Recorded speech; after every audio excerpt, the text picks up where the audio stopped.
Aujourd'hui dans le podcast AWS en français, on parle de serverless. Non pas le concept, bien qu'on en parlera un peu, mais le framework qui vous permet de déployer vos applications serverless, comme son nom l'indique.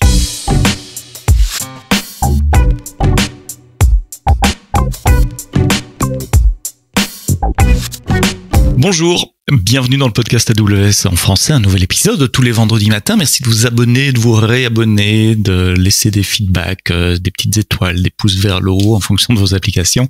Vous trouverez également dans les notes du podcast le lien vers mon profil LinkedIn et Twitter si vous laissez des feedbacks, si vous voulez laisser aussi des suggestions pour des nouveaux épisodes. Ça arrive de plus en plus souvent que le sujet des épisodes ou les invités viennent via vos suggestions, donc continuez de me les faire parvenir. Aujourd'hui, Mathieu Napoli, AWS Heroes, consultant. On t'a eu également dans plusieurs épisodes de podcasts ou de vidéos diverses, que ça soit pour des récaps de reInvent. On a fait un podcast ensemble et je mettrai les liens dans les notes de cet épisode-ci sur Bref, le framework qui permet de déployer du PHP sur Lambda. Mais aujourd'hui, on va parler d'autre chose. Bien qu'on va parler de Lambda aussi, on va rester dans le domaine du serverless, un domaine que tu connais bien avec Serverless, le framework. Tu as été un contributeur sur ce projet open source. Tu as travaillé aussi pour la société qui est à l'initiative de ce projet. Dis-moi, serverless, c'est quoi? Serverless, c'est quoi? Alors, techniquement, ça s'appelle Serverless Framework et ils ont, enfin, le nom, je crois, a changé un petit peu au cours de l'histoire du projet. Même si on utilise tous le mot serverless, forcément, serverless, c'est confus. Oui, parce que ça représente plein de choses. Ouais. Donc, l'entreprise s'appelle Serverless. Elle crée le projet open source qui s'appelle Serverless Framework et elle fait d'autres produits payants à côté. Et donc le projet open source Serverless Framework, qu'on va appeler Serverless dans le reste du podcast, j'imagine, c'est à la fois un outil en ligne de commande et un framework, même si le terme est un peu large. Donc c'est un outil en ligne de commande qui va nous permettre de déployer des applications serverless, à la fois sur AWS et sur d'autres cloud providers. Et je parle de la ligne de commande, ce qu'on va déployer, on configure dans un fichier de configuration YAML qu'on met dans nos projets. Ça résume à peu près ce que c'est. Voilà. Donc ça permet aux développeurs d'une fonction lambda de définir sa fonction lambda, la quantité de mémoire, l'architecture, où se trouve le code, quels sont les triggers de cette fonction lambda, est-ce que je l'appelle par une HTTP gateway, par je sais pas SQS ou autre, et puis on tape la ligne de commande serverless et ça génère du code, ça déploie pour moi sur mon infrastructure AWS. Donc je vais pas aller dans la console, donc c'est de l'infrastructure as code pour vos applications serverless. Correct? Ouais, exactement. Et au lieu d'utiliser la console et de faire du clic-clic, ben au moins avec l'infrastructure as code, tout est reproductible, j'ai envie de dire, entre développeurs de l'équipe, entre différents projets. Donc, ouais. Et c'est un assez vieux projet, si je me souviens bien. Ça a commencé il y a quelques années, pas très longtemps après que Lambda est apparu, qui lui était en 2014, comme ça, 2014, de tête. On doit aller vers les 10 ans de Lambda déjà. Mon Dieu, que ça passe vite. Pour fêter l'anniversaire de Lambda. À l'époque, l'option alternative, c'était CloudFormation, je suppose. Donc écrire beaucoup de JSON, parce qu'à l'époque, je suppose qu'il n'y avait pas de YAML dans CloudFormation, et c'était beaucoup plus compliqué. Donc l'idée, c'est de simplifier la vie des développeurs. Oui, et même à l'origine, je crois que c'était même pas possible d'utiliser du CloudFormation d'ailleurs pour déployer sur Lambda, enfin au tout début, parce que je me souviens que le projet Serverless Framework, pour ceux qui en ont entendu parler il y a des années, à l'origine n'utilisait pas CloudFormation et depuis effectivement a changé et utilise CloudFormation sur son fonctionnement interne. Alors ça, c'était ma question suivante. Il y a deux méthodes pour travailler dans ces frameworks-là. Si on regarde Terraform, par exemple, fait ça aussi. Soit ces frameworks génèrent du code CloudFormation et puis réutilisent CloudFormation, soit ces frameworks font des appels d'API directs et en quelque sorte, ils réinventent un peu un state machine qu'est CloudFormation. Donc ici, Serverless Framework, si j'ai bien compris, au début, c'était la première approche. La deuxième approche, ils utilisaient des API, mais maintenant, ça génère du code CloudFormation et donc on voit le stack apparaître dans notre stack CloudFormation. Oui, c'est ça. C'est depuis la V1, mais alors là on parle d'il y a, je pense, 4 ans. Hein. Aujourd'hui on est en V3. Mais alors on n'est pas obligé de comprendre un petit peu comment ça fonctionne. J'ai envie de dire, ceux qui nous écoutent et qui veulent démarrer, quand on démarre c'est plutôt simple, mais c'est ceux qui sont intéressés de savoir comment ça marche sous le capot. Quand on lance la commande, donc c'était une application en ligne de commande, dans notre terminal on lance serverless deploy, tout simplement. Et ça va lire notre fichier de configuration YAML et ça va générer c'est une sorte de compilateur pour du CloudFormation. Ça va générer le template CloudFormation qui est aussi du YAML ou du JSON, un peu plus complexe cette fois-ci. Beaucoup plus complexe. Ouais. Ça le génère en arrière-plan et ça va déployer avec ça sur notre compte AWS. L'avantage aussi que je trouve c'est assez sympa, c'est qu'on ça réinvente pas la roue en fait, ça se base sur une technologie qui est assez solide, même très solide. Hein. Ouais, connue, éprouvée, utilisée des milliers de fois par jour, c'est CloudFormation. Exactement. Et ça rajoute en fait, on va dire la developer experience, le confort, la simplicité par-dessus toute cette brique technologique, quoi. Alors justement, le developer experience, c'est quoi? Je suis nouveau, je connais un peu Lambda, j'ai écrit mes fonctions, je les ai testées dans la console, peut-être je les ai écrites dans l'éditeur de la console même, souvent c'est comme ça qu'on commence, hein, les premiers Hello World, c'est tout à fait normal, il faut pas culpabiliser en entendant tout le monde parler de IAC, infrastructure as code. Non, c'est normal de commencer dans la console, mais voilà, je l'ai fait, et puis je veux faire l'étape suivante qui est un peu d'automatiser le déploiement de mon projet. Comment est-ce que je démarre avec Serverless Framework et Command Line? Ça va être long à chaque fois. Eh bien, alors on démarre par installer la ligne de commande sur sa machine. Donc, dans ce cas-là, il faut passer par le terminal. C'est une commande qu'on installe. Ça peut être un binaire à télécharger. C'est une application Node en soi, même si on n'est pas obligé de connaître les détails. Mais pour ceux qui font du Node toute la journée, on peut aussi l'installer via NPM. Parfois, c'est plus sympa. Et ensuite, tout revient, j'ai envie de dire, à créer un fichier qui s'appelle serverless.yaml. C'est notre fichier YAML dans lequel on va configurer, en gros, ce qu'on veut déployer sur notre compte AWS. En général, on commence par une seule fonction. Il existe des exemples, il existe des templates pour démarrer très simplement. Donc, si je fais du Node, je vais pouvoir utiliser une commande. Je vais juste lancer d'ailleurs la commande qui s'appelle serverless, sans aucune option. Et là, interactivement, ça va me dire quel langage vous voulez utiliser, du Node, du Python, autre chose. Ça va initialiser pour moi un serverless.yaml d'exemple.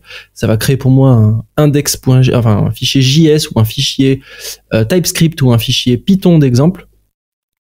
Et une fois qu'il est créé, je peux modifier mon code et ensuite lancer la commande serverless deploy pour déployer ça dans mon compte AWS. Donc ça fait le scaffolding, comme on dit, l'échafaudage en français, je sais pas, c'est la meilleure traduction que j'ai trouvée à scaffolding. Donc ça te crée la structure de fichiers, t'as tes directories, etc. T'as parlé de TypeScript, enfin de JavaScript, Node, Python et d'autres. Ils essayent de coller à tous les runtimes de Lambda, ou il y a un sous-ensemble préféré?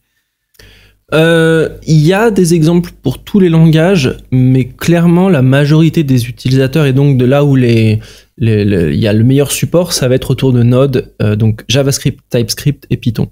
Qui sont aussi probablement, enfin j'ai pas les chiffres devant moi, mais enfin intuitivement c'est l'immense majorité des fonctions Lambda de toute façon. Hein. Oui, clairement. Donc j'ai ça, j'ouvre cette directory qui a été créée avec mon éditeur préféré, Visual Studio Code par exemple. Je peux taper mon code, je peux regarder dans la doc quels sont les exemples de portions YAML à rajouter si je veux mettre des triggers à mon code, comment je mets une HTTP API devant. Est-ce que Serverless s'occupe du packaging et du test en local également? Oui, il y a ça qu'il y a différentes commandes qui viennent en plus de, on va dire, juste le déploiement. Alors quand on fait un serverless deploy, il y aura le déploiement pur au niveau CloudFormation, mais il y aura tout le packaging du code. C'est pour ça que je parlais aussi de TypeScript. Dans les exemples par défaut, même si on peut tout faire à sa sauce, dans les exemples par défaut, il va y avoir... mince, je veux pas dire de bêtises. La compilation. La compilation, je me souviens plus quel compilateur est utilisé par défaut. Mais bref, je crois que c'est le plus rapide. On avait changé ça récemment, tu vois, pour la petite anecdote. Voilà, le code est compilé s'il y a besoin. S'il n'y a pas besoin, il n'y a pas de souci. Il est packagé, il est déployé. Et on va avoir d'autres commandes en plus du déploiement et en plus du remove, qui est toujours la commande qu'on veut avoir quand on fait nos tests. On va pouvoir invoquer nos fonctions manuellement. Si on a déployé une API HTTP, on va pouvoir utiliser Postman ou notre navigateur pour la tester. Mais si on a déployé une fonction qu'on veut invoquer manuellement pour la tester, on va avoir une commande serverless invoke qui permet de déployer, de déclencher notre fonction et en plus d'avoir les logs en retour dans notre terminal, ce qui est toujours sympa pour débugger si on a le moindre problème. Ça c'est cool parce que c'est un peu chiant avec Lambda d'aller chercher les logs, il faut connaître le nom du CloudWatch, Logs Groups, etc. Donc si la ligne de commande fait ça pour moi, c'est très facile. Ouais, et d'ailleurs on a aussi une commande serverless logs qui permet de récupérer les derniers logs des 5 dernières minutes par exemple pour les avoir dans notre terminal. sans avoir à se connecter sur la console AWS et d'explorer CloudWatch. Et on a même un mode, ça je trouve très très utile, je l'utilise souvent, c'est le serverless logs avec l'option -- tail. Et là, tu as les logs en temps réel qui arrivent dans ton terminal. Donc si tu fais ton tail, tu ouvres ton application séparément, tu joues avec ton HTTP API ou quoi que ce soit, et t'as les logs qui arrivent dans le terminal et tu peux débugger un peu. C'est quelque chose que je fais aussi. C'est pour ça que j'aime bien les grands écrans bien larges, parce que d'un côté j'ai un terminal avec un tail qui tourne et donc je vois passer mes logs. De l'autre côté j'ai mon code et je peux réessayer. Et avant de déployer, j'ai une chance de pouvoir tester en local dans des containers Docker ou quelque chose comme ça. Alors oui, c'est vrai qu'il y a aussi toute la partie invocation distante, mais invocation en local. Donc là, tu vas avoir un serverless invoke local, une autre commande, qui te permet de déclencher toutes tes fonctions Python, Node, etc. en local sans Docker. Il y a une option, sans Docker par défaut.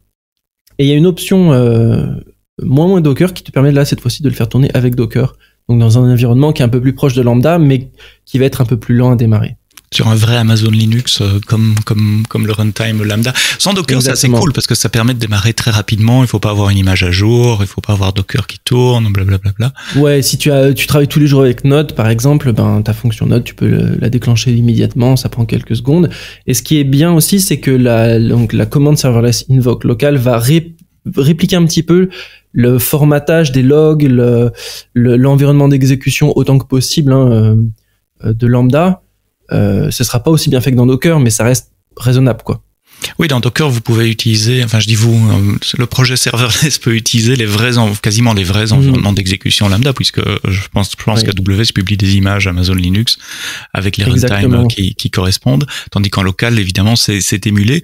Un truc qui m'ennuie toujours, je sais pas comment tu fais toi, on peut s'échanger peut-être nos best practices, c'est comment quand tu fais une invocation, que ce soit une invocation locale, tu as besoin de passer l'événement que la fonction Lambda va recevoir, donc de capturer en quelque sorte l'événement HTTP API ou SQS, etc.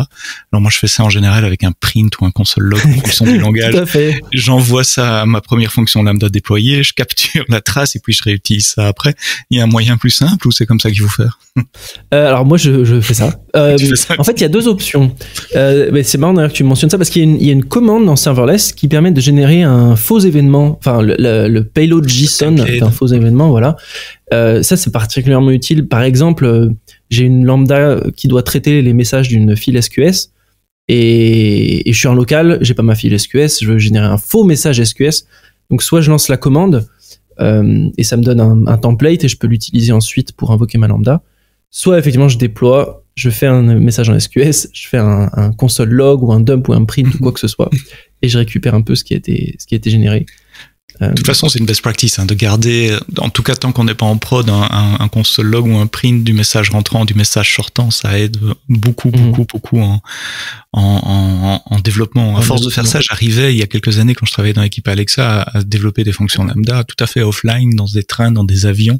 Je faisais tout mon truc, j'avais ma batterie de test unitaire, etc. de manière à ce que quand je déployais, 95% du temps, ça marchait du premier coup parce que j'étais tellement testé en local avant, en ayant capturé justement des événements. Et alors juste pour compléter aussi, parce que c'est vrai que là je parle des fonctionnalités de base du framework, mais le framework a tout un système de plugins développé par la communauté. Et il y a des plugins qui se prêtent justement à tout ce qui est développement en local. Donc on peut aller encore plus loin sur ces aspects-là. Un exemple en tête? Alors il y a Serverless Offline, qui est un plugin de la communauté, qui permet de faire tourner tout ce qui est API Gateway en local. Donc c'est un mini serveur HTTP, de manière à ce que tu puisses envoyer tes commandes curl ou Postman directement en local également, et qui va te générer l'événement lambda et faire l'invocation lambda derrière, c'est ça? Exactement. Alors je sais pas dans le détail comment est-ce que ça fonctionne, mais ça fait tourner un serveur HTTP sur notre machine et ça va lire un peu toute la configuration qu'on a de nos routes. Et ça prend toutes les requêtes entrantes, ça regarde par rapport à nos routes et ça va invoquer nos fonctions, enfin la bonne fonction avec le bon événement du style API Gateway. Ça réplique API Gateway en local, grosso modo. Waouh, ça c'est cool. Tant qu'on parle de tester, j'ai mentionné test unitaire, mais enfin je suppose qu'il n'y a rien de spécifique au test unitaire des fonctions lambda dans serverless. Dis-moi si je me trompe. J'allais passer à l'étape suivante. Après le test, c'est bon évidemment du déploiement, mais du déploiement continu. Comment ça marche serverless dans des chaînes, des pipelines CI/CD? J'ai envie de dire, ça marche comme beaucoup d'autres outils dans le sens où il y a pas de fonctionnalité magique, mais ça reste plutôt simple à mettre en place. Si on utilise GitHub via GitHub Actions, si on utilise GitLab via GitLab CI, peu importe ce qu'on utilise en fait, même pour code pipeline, code deploy, comme CI, ce qu'on va vouloir, c'est dans notre déploiement continu, installer la ligne de commande serverless framework, lancer un serverless deploy et ça sur notre branche main ou master. Et là, on aura un déploiement continu de notre code, chaque changement. Ce qu'on va pouvoir aussi faire, c'est serverless framework a un concept de stage qu'on pourrait appeler environnement, qu'on pourrait appeler peu importe le nom, mais c'est une manière de déployer la même application dupliquer quoi, dans des environnements différents. Donc on va pouvoir déployer la production par exemple en continu à chaque fois qu'on fait un commit sur la branche main. Et si on a une branche develop ou si on a des pull requests, on va pouvoir déployer la même application mais dans un environnement complètement séparé, complètement dupliqué de la production. Et là, tester un petit peu notre pull request, tester notre environnement de staging, notre environnement de développement, faire nos tests. Et une fois qu'on a validé, on merge la pull request sur main et cette fois-ci, ça part en production. C'est pas spécifique à serverless, en tout cas je pense pas, mais c'est une best practice de pouvoir à chaque fois que vous avez une pull request, de recréer un environnement back-end pour cette pull request là, pouvoir faire le test avant de pouvoir tester. Mais là ici, il suffit, donc si je résume ce que tu as dit, de installer la ligne de commande serverless dans les dépendances du container, du truc qui va faire le build. Je dis souvent un container, exactement, mais pas nécessairement. Et puis dans les phases de build, simplement taper la commande serverless deploy. Donc c'est très similaire à d'autres systèmes d'infrastructure as code également. On peut creuser un peu cet aspect plugin. Quelle est l'architecture de plugin derrière et qu'est-ce que ça permet de faire pour les développeurs? Alors là, c'est deux différentes personas. Il va y avoir les personnes qui vont utiliser des plugins et après les personnes qui vont créer des plugins. Juste pour commencer par ceux qui utilisent les plugins, donc peut-être la majorité des gens qui vont utiliser Serverless Framework. Un plugin, c'est un package qui est publié sur NPM parce que Serverless Framework est avec Node. Et pour l'installer, je vais faire un npm install de mon plugin. Il y a même une commande simplifiée serverless install qui va installer le plugin et l'ajouter à notre serverless.yaml. Dans serverless.yaml, il y a une petite ligne pour inclure des plugins que je veux activer. Et selon les plugins, je vais pouvoir les configurer encore une fois dans serverless.yaml. Donc il y a des plugins pour faire le développement local comme serverless offline. Il va y avoir des plugins pour déployer des assets sur S3. Ce que dans CloudFormation on va pas pouvoir faire en tout cas nativement. Il va y avoir des plugins pour supporter, je sais pas, j'essaie de trouver des exemples. Il y a genre des milliers de plugins et j'arrive pas à trouver un autre exemple. Mais... Non mais bon, on comprend l'idée. Ça permet d'ajouter des fonctionnalités pour ajouter des phases au déploiement. Voilà. Packager notre code, ça c'est un bon exemple. Voilà. Si tu fais du TypeScript ou si même avec Python, installer les dépendances via pip, toutes ces choses-là. Et ça se présente, donc après l'install, ça se présente comment? C'est des commandes complémentaires que je peux mettre dans le YAML, c'est ça? C'est des étapes complémentaires dans mon YAML? Alors selon les plugins, il y en a qui vont s'intégrer au processus de déploiement pour faire des actions supplémentaires. Par exemple, un plugin qui vient vider le cache sur CloudFront, ça s'intègre tout simplement au déploiement et c'est invisible. Donc je l'active et c'est fini. Il y en a qui vont rajouter des commandes. Par exemple, pour déployer les fichiers sur S3, enfin uploader des fichiers sur S3, je vais avoir une commande dédiée à ça et cette commande elle est rajoutée à la ligne de commande Serverless Framework. Il y en a qui vont rajouter des options dans le serverless.yaml, pas forcément tous.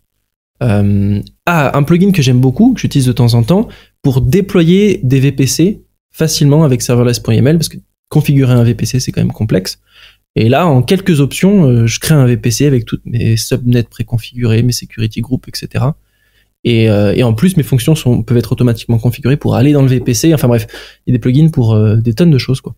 J'ai envie de faire un parallèle avec les constructs du CDK. Alors le CDK, c'est aussi un outil, c'est le Cloud Development Kit, aussi un outil d'infrastructure as code, mais bien plus généraliste que serverless, qui est plutôt orienté à application serverless, lambda comme on l'a dit. CDK, c'est un peu la version moderne de CloudFormation pour écrire du CloudFormation à partir de code. Et comme c'est basé sur des langages de programmation, on peut avoir des classes, des objets, des structs, on appelle ça des constructs dans CDK, qui apportent des formations de plus haut niveau. Par exemple, déployer un VPC, c'est une ligne de code dans le CDK, c'est 300 lignes de code en CloudFormation, je pense. On peut tirer cette analogie-là? Exactement. Non, c'est exactement. Donc ça permet de préconfigurer certains éléments de l'infrastructure et de les déployer éventuellement automatiquement dans vos projets. Tiens, tu as parlé CloudFormation, mais je pense que serverless est multi-cloud également. Donc on pourrait imaginer déployer sur une fonction Azure ou une fonction, je sais pas comment ça s'appelle chez Google, mais l'équivalent de Lambda chez Google. Oui, on choisit dans serverless.yml le provider vers lequel on va déployer. Et donc, il y a le support de différents cloud providers, même via des plugins. Il y a la communauté qui rajoute des supports pour des providers vraiment un peu plus niche parfois. Alors, derrière, nous, au niveau de l'utilisation, ce qu'on voyait, c'était surtout une utilisation côté AWS. Et c'est là où, on va dire, se concentrait la majorité de la communauté, mais il est possible d'utiliser d'autres cloud providers. Le gros challenge, c'était assez intéressant, c'est la syntaxe pour déployer les fonctions reste un peu la même en fonction des différentes cloud providers, malgré, on va dire, les différences. Donc, la promesse de base, c'est tu crées ton fichier serverless.yml et puis tu déploies ta fonction un peu où tu veux. Dans la réalité, pour être honnête, la syntaxe même de ton code va changer en fonction de ton cloud provider parce que les événements n'ont pas forcément la même tête. Même le code que tu dois écrire n'a pas forcément la même tête. Oui, le handle, le point d'entrée, c'est pas la même chose. Les triggers sont pas les mêmes. Exactement. Et puis les options de configuration sur ta lambda seront pas les mêmes chez les autres cloud providers. Donc, dans la réalité, je vois l'idée originelle, mais dans la réalité, c'est toujours un peu dans les détails que c'est un peu plus complexe. C'est comme Terraform, on fait pas un fichier Terraform pour déployer en multi-cloud. On utilise Terraform, le même langage, mais on a différents fichiers pour déployer sur Azure, sur Google et sur AWS, parce que comme tu le dis, toutes les options sont différentes. Je suppose que c'est la même idée avec serverless. Si vraiment j'ai du multi-cloud serverless sur plusieurs clouds, j'aurais probablement un serveur YAML pour AWS et un autre pour Azure. Oui. Jusqu'ici, j'ai jamais vu une vraie solution qui permette de faire, transparente. C'est le Graal, tout le monde cherche. Ouais, voilà. Ouais. Alors, une des évolutions intéressantes dont on a parlé dans la préparation de ce podcast, c'est de déployer plusieurs applications serverless, parce qu'évidemment, aujourd'hui, déployer une application, c'est très bien pour son application personnelle, pour un petit truc, etc. Mais la réalité dans les entreprises, c'est je vais avoir des centaines, voire des milliers de fonctions lambda qu'il faut orchestrer en matière de déploiement aussi, pas uniquement au runtime, parce qu'elles ont des dépendances. Il peut y avoir des microservices, au fait, des clusters de fonctions. Comment serverless peut m'aider à faire ça? Alors ça, c'était une fonctionnalité effectivement qui a été introduite en mai, quelque chose comme ça, 2022, qui s'appelle Serverless Compose. Et en fait, l'origine de tout ça, ça a été beaucoup de discussions avec la communauté, justement tout ce que tu dis, tout ce qui va être de déploiement multiservice. Quelque chose que à l'origine on n'avait pas trop identifié. C'était un projet très intéressant sur lequel j'avais pu travailler. À l'origine, ce qu'on avait constaté dans la communauté, c'est des gens qui vont déployer en microservices, donc plusieurs services, je sais pas, un service de gestion des utilisateurs, un service de gestion des commandes, etc., etc. Et chaque service avait son propre serverless.yml différent, sa stack donc CloudFormation différent, parce que quand on déploie avec Serverless Framework, ça fait une stack CloudFormation. Et derrière, et par exemple même une base de données qui allait être partagée entre différents services, ou même si c'est peut-être pas toujours une bonne idée, mais voilà, des ressources partagées entre différents services. Et ce qu'on constatait, c'est que les personnes déployaient leurs différents services et devaient passer un peu des variables d'output d'un service dans l'autre. Par exemple, je déploie un bucket S3 séparément, et maintenant je vais passer le nom du bucket à mon service des utilisateurs pour qu'ils mettent les avatars, et mon service de commande, j'en sais rien, pour d'autres choses. Et donc, il y avait différentes stratégies, et en faisant un peu du sondage dans la communauté, on voyait différentes stratégies. Certains qui allaient utiliser les CloudFormation import, export avec les outputs CloudFormation, avec des avantages et inconvénients, parce que ça crée des stacks qui étaient très très dépendantes les unes des autres et presque verrouillées sur certains aspects quand on devait changer les outputs. Il y en avait d'autres qui passaient par SSM parameter pour stocker les outputs et les inputs, ce qui marchait très bien mais nécessitait un peu de travail. D'autres qui passaient par même copier-coller à la main les valeurs, enfin bon bref. Et donc là on s'était dit il y a peut-être un outillage à faire pour orchestrer ces déploiements dans l'ordre, dire il faut toujours déployer ce service en premier, celui-là en second, celui-là en troisième, et passer ses inputs et ses outputs. Donc on a travaillé sur un projet qui s'appelle Serverless Compose, qui fonctionne avec la même ligne de commande, mais un fichier de configuration différent, et qui marche très bien sur les projets en monorepository. Donc là, on parle de projets assez avancés. Hein. Et si vous avez un monorepository, on va dire, allez, un sous-dossier par service, ça des services, et dans chaque service, il y a un fichier serverless.yaml. Et bien à la racine de votre projet, vous allez pouvoir créer un fichier qui s'appelle serverless-compose.yaml, inspiré un peu, si ça parle, de Docker Compose, où on vient... dire, tiens, ça me rappelle quelque chose. Exactement, okay, c'était tout à fait intentionnel.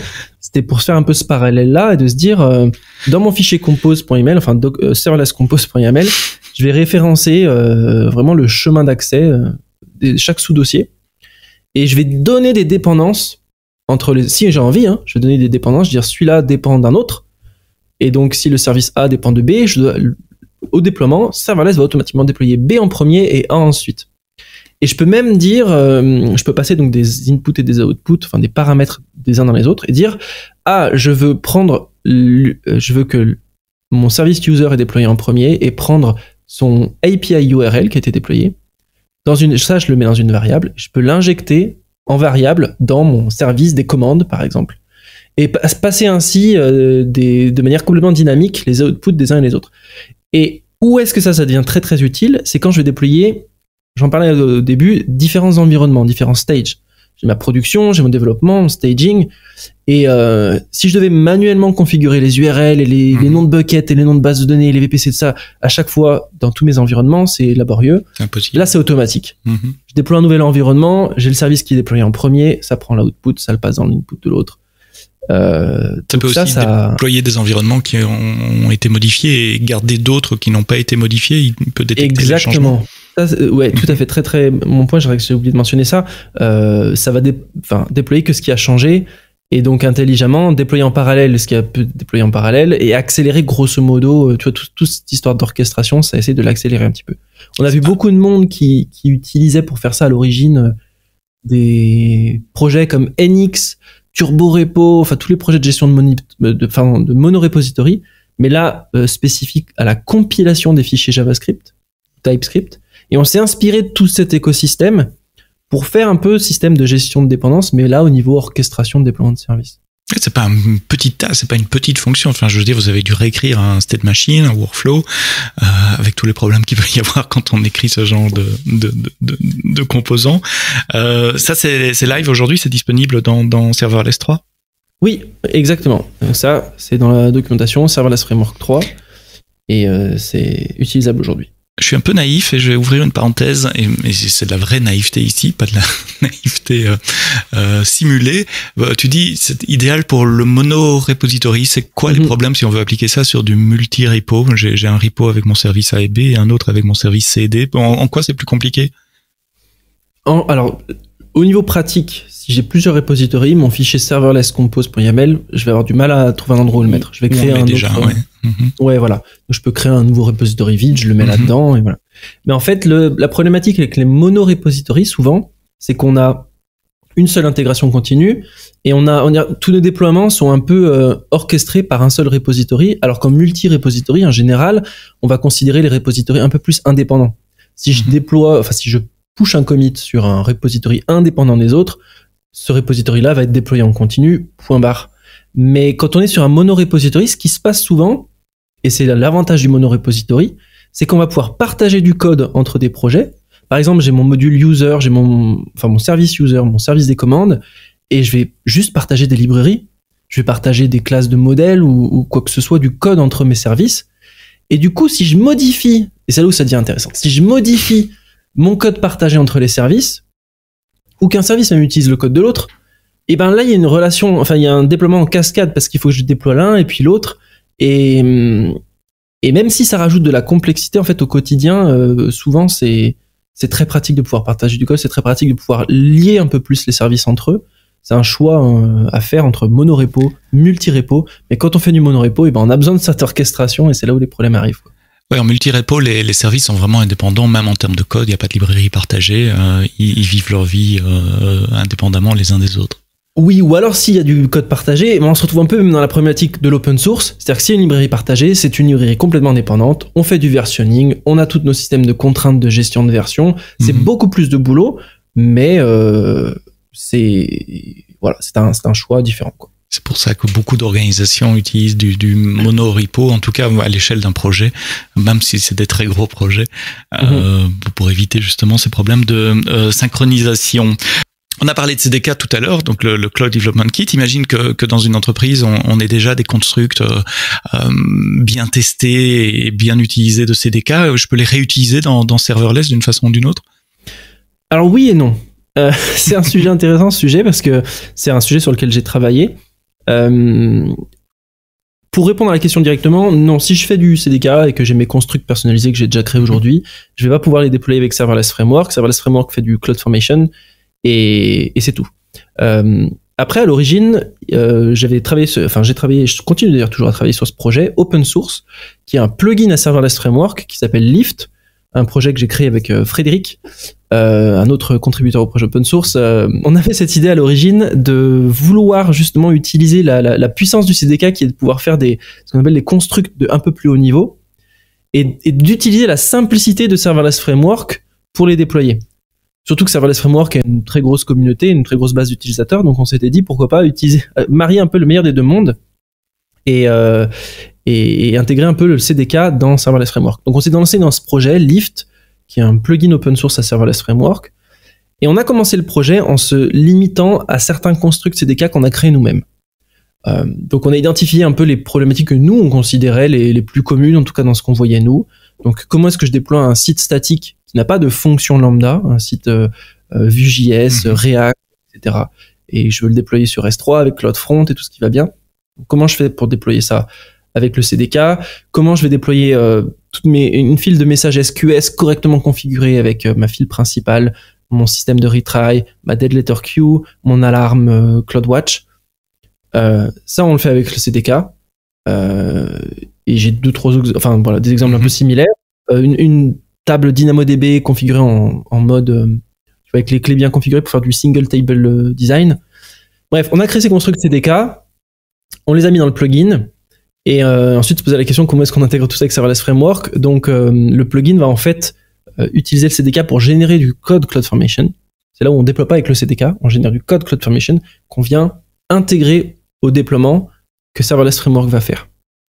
D'accord, donc dans le projet serverless, j'ai mon sous-projet CDK, et le plugin intègre ce projet CDK au CloudFormation qui est généré en quelque sorte?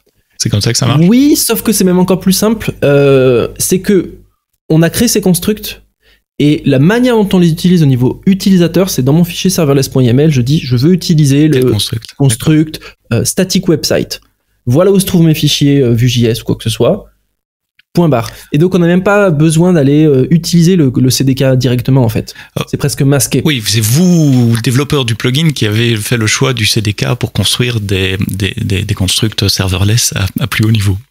Exactement. D'accord. Exactement. Et donc ça c'est le projet Lift, avec un Y, pas confondre avec la société. Avec un I. Avec un I. Ok. Je l'avais écrit avec un Y et j'ai dit pas confondre avec la société Exactement. Qui gère, enfin qui est un concurrent d'Uber, qu'on connaît un peu moins en France. Je pense pas qu'ils opèrent en France. Mais Lift, L-I-F-T, le plugin serverless. Avant de passer sur une vision un peu prospective du futur des outils qui aident au déploiement d'applications serverless, est-ce que tu as quelque chose d'autre à ajouter, quelque chose que j'ai oublié, quelque chose qui te différencie serverless, ou pourquoi il faut vraiment utiliser serverless plutôt qu'autre chose? Pourquoi utiliser le projet serverless? C'est vrai que c'est toujours une des questions qui se posent. Il y a différents outils disponibles. Je trouve que c'est, tu vois, au niveau de l'histoire, de l'historique du projet, le projet était apparu vraiment avec un focus sur l'expérience développeur, avec ce côté un peu simplifié. Ce qui est toujours à double tranchant, parce que quand tu fais un choix pour te spécialiser sur une niche ou un cas d'utilisation, là c'était déployer des fonctions lambda, et ben tu fais ça très bien, mais tu fais le reste un peu moins bien. Donc ce qu'on n'a pas dit par exemple, c'est que là on parlait de CDK, mais on peut tout à fait dans serverless.yml mettre du CloudFormation pur, en fait venir étendre ou augmenter la stack CloudFormation qui va être déployée. Et donc, je peux très bien déployer des fonctions lambda avec serverless.yml, mais aussi des buckets S3, des tables DynamoDB, SQS, etc. Mais le problème, c'est qu'on va se retrouver avec des fichiers qui, des fois, explosent en complexité. Moi, j'ai le cas typique où je déploie une distribution CloudFront dans mon fichier serverless.yaml avec mon bucket S3 pour mettre des assets, tout genre de choses là, et j'ai un fichier serverless.yaml qui va finir avec 100, 200 lignes.